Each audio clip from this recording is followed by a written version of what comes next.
Hi, welcome back. Multiple choice questions or MCQs. These are actually one of the reasons why students tend to lose scores in their IELTS listening. Is it that challenging? Of course they are challenging, but it's not as problematic as students consider it. Now, if you know the right approach on how to attempt multiple choice questions, you can easily get over these type of questions. Now, this video is all about how to approach multiple choice questions, what are the tips and tricks associated with the same. So let's start. Now, first let me show you what are the possible ways or the forms in which multiple choice questions can appear when it comes to IELTS listening. See, you cannot take it for granted that all the multiple choice questions will be having the same structure. Now, some multiple choice questions will have options wherein the options are just short answers, one-word answers, as you can see here. So this is one form in which you can see multiple choice questions in IELTS listening with short options. The answers would be short. And here you can see three options. It can be three options or four options. Now, another form in which you can see MCQs are in the form of sentence completion. That is, you will have the question in the form of an incomplete sentence, and one of the options would be completing the sentence in the question.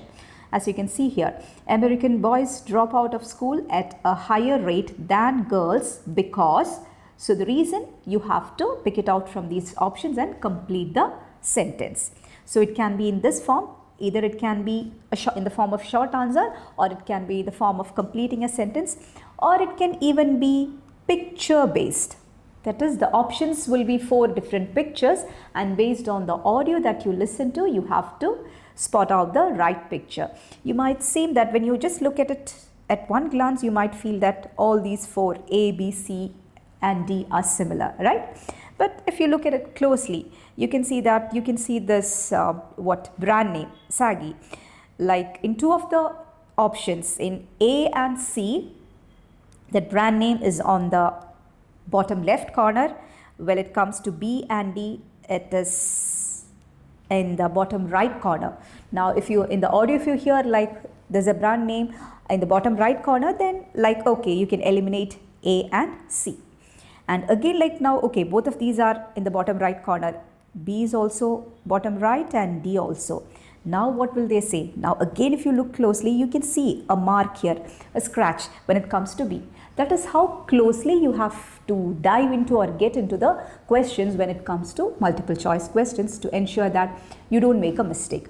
Now, compared to completion task, wherein you just have a blank and you have to fill the word as you hear from the audio. Here, why it becomes challenging in case of MCQs, you get a list of options to choose from, and those options more or less it might appear to be the same. So you get confused. But it will not be exactly same. The options won't be exactly same. If you look at those options very closely, you will be able to understand the minute differences between the options. Then if you relate it to the audio, you will be easily able to spot on the right answer. Now, these are the various types in which multiple choice questions can appear in your IELTS listening test. Then again, there are two forms when it comes to multiple choice questions. That is, choosing one option from the list of options given or choosing more than one option. Two variations can be there. Now, choosing one option means the instruction will be given. Choose the correct letter A, B or C. If there are four options, it will be given. Choose the appropriate letter A, B, C or D, which means you have to choose only one right answer. But there can be another form of MCQ wherein you will be asked to choose more than one right option. As you can see the instruction here. Tick the three other items which are mentioned in the news headlines, which means that you have to choose three right answers based on the options given here.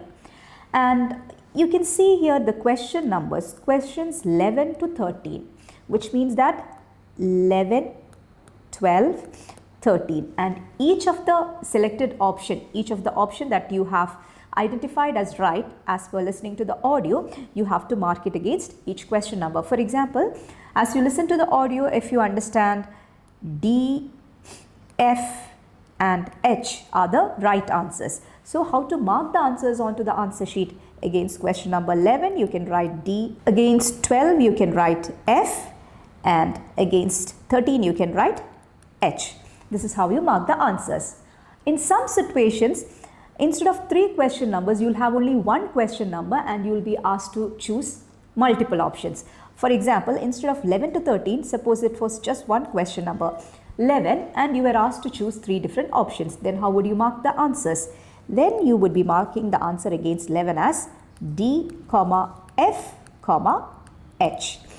Now, in this situation, if at least one of the options that you have marked here is incorrect, you don't get marked to that entire question.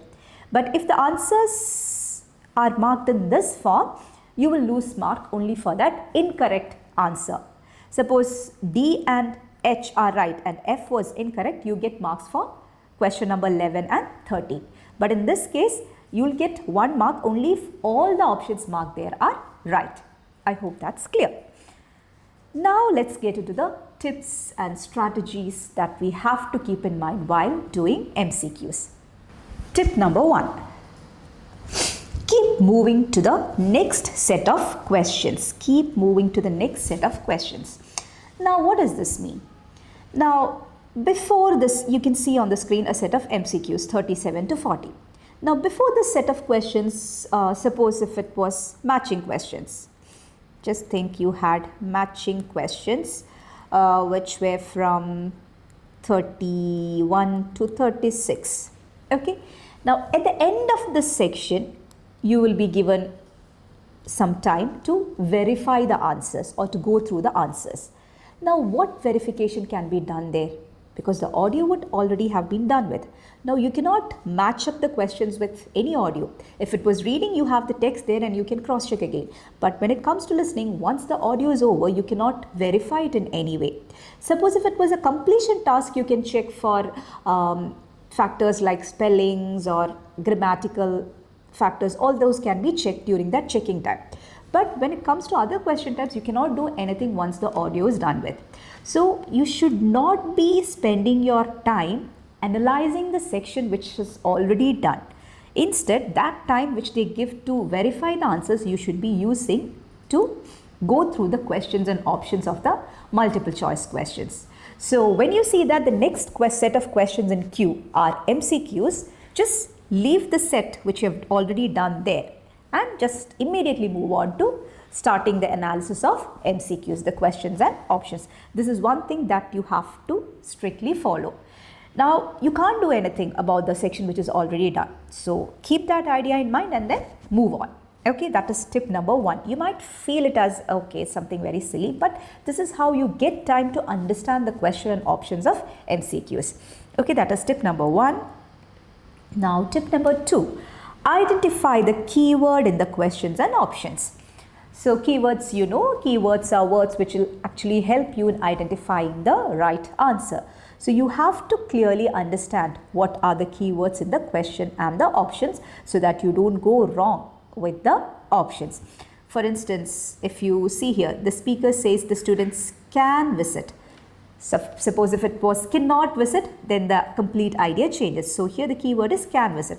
Now here every morning, some mornings only, Friday morning. So you understand the options as well. You have to identify the keywords both in the question and the options. Now, tip number 3 is connected to tip number 2. That's why I've quickly moved on to third tip. Figure out the difference between the options. That is, as you analyze the question and the options and you're identifying the keywords, you have to figure out if there are any, very close similarities between the options. You have to identify the difference between them. For instance, when it comes to this question number 37, if you go through the options, you can understand every morning, some mornings only, Friday morning, a lot of mornings there. So in such cases, you look very closely to understand what is the difference between these options. Option A says every morning, which means all mornings.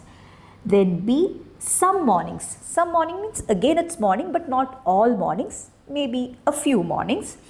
Then C, mornings only. Mornings only is the keyword here.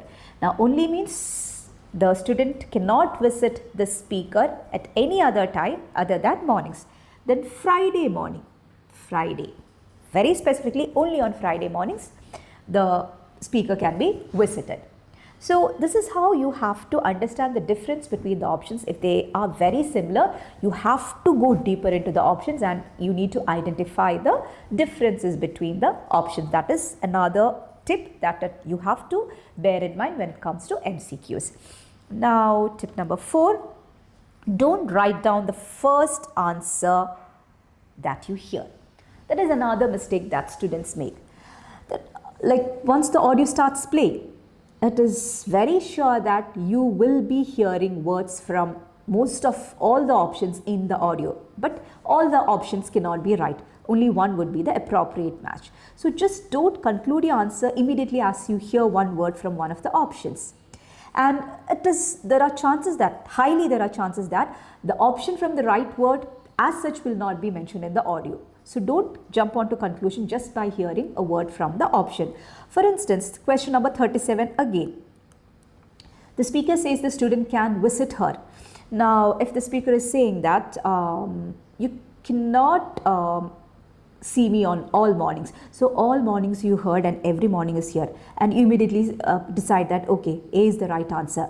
But what did the speaker say? You cannot see me. So option A cannot be the right answer.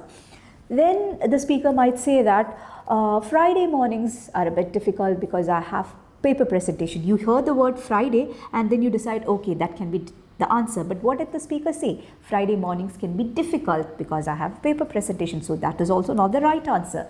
So just by hearing a word from the audio, don't decide the answer. That is another tip. They are distractors. Then tip number 5, don't spend too much time on one question. That is another thing. Just like I have mentioned, once a section is over and the next section is MCQ, you have to immediately shift on to MCQ without wasting time on the section that has been already covered. Same goes within the set of MCQ questions.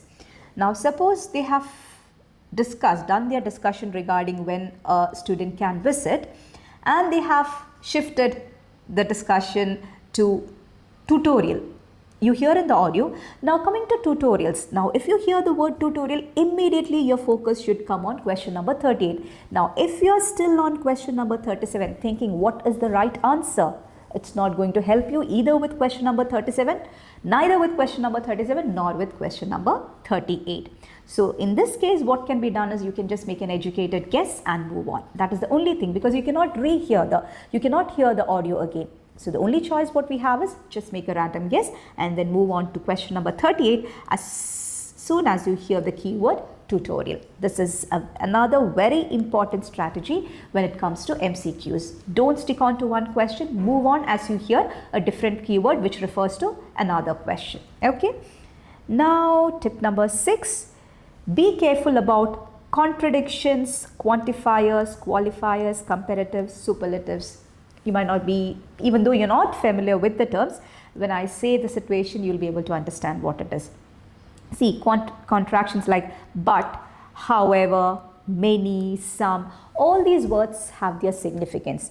When I say most of the students attended tutorial and some of the students attended the tutorial, no, they both don't have the same meaning. So in the options, you will be having different options, one with most, one with few.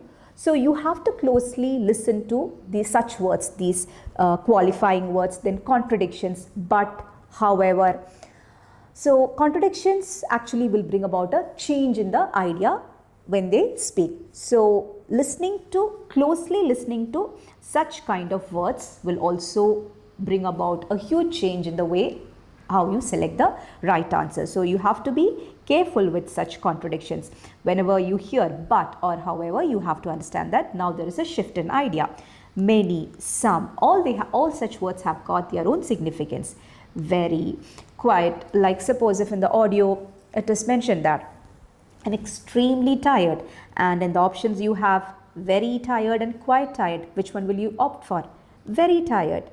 because in the audio they say extremely, and that means very. So such words are very, very important, qualifying or describing words. Okay, that is tip number 6. Now let me summarize the strategies. That is, the main thing is that read the instruction carefully. Now reading the instruction carefully is to understand the type of question. Maybe you'll have to choose one right option, or you'll have to choose more than one right option, and how you have to mark the answers onto the answer sheet. To understand that, you have to read the instruction carefully. It's not just enough that you listen to the audio, you understand everything, you pick out the right answer on the question paper. No. Only if you read the instruction correctly, you will be able to deliver the answer rightly. Then understand each question to identify what is being asked. Highlight the keyword in the question. Understand the differences between the options. These 3 we already saw. So understanding and analyzing the question and option and understanding their differences, understanding the exact meaning of the question, that is very, very important. Then be ready for synonyms or paraphrases. As I mentioned earlier, you will not be hearing the words in the question booklet as such in the audio. They'll be mostly paraphrased. So you should be prepared for that as well. Okay. Now with these ideas, with these tips and strategies, let's try solving one. This again, the same set of question, and let's see how it goes. Now as you get time to go through the questions, we would be analyzing the questions and options and identifying the keywords. So canvass it every morning. Some mornings only, Friday morning. Then question number 38 about tutorial. What is being said about tutorial? Is it a type of lecture, or it is less important than lecture, or provides a chance to share views? Is it an alternative to group work?